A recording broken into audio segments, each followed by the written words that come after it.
Hello పిల్లలు, పదండి పదండి, ఈరోజు కథ ఏంటో తెలుసుకుందాం.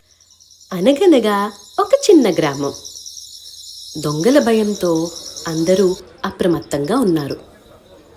ఆ ఊరిలోనే ఉన్నాడు తెలివైన రామలింగడు. తన ఇంటికి కూడా దొంగ రాక తప్పదని తెలిసి తన భార్యతో కలిసి ఒక పథకం వేశాడు. ఒక అగ్గిపెట్టెలో తేలు పెట్టి దానిని అల్మారాలో దాచారు. ఆ రాత్రే దొంగ ఇంట్లోకి వచ్చాడు.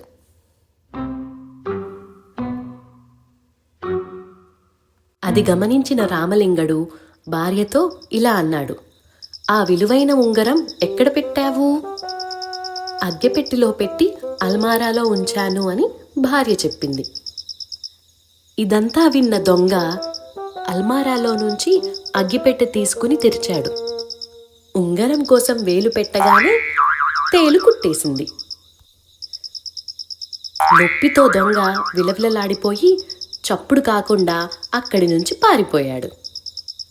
అన్నీ చూసిన రామలింగడు భార్యతో, "మన ఉంగరం దొంగకు బాగానే పాఠం నేర్పిందిలే" అన్నాడు. అప్పటి నుంచి దొంగ ఆ ఇంటి వైపు తిరిగి రాలేదు. Please like, share and subscribe.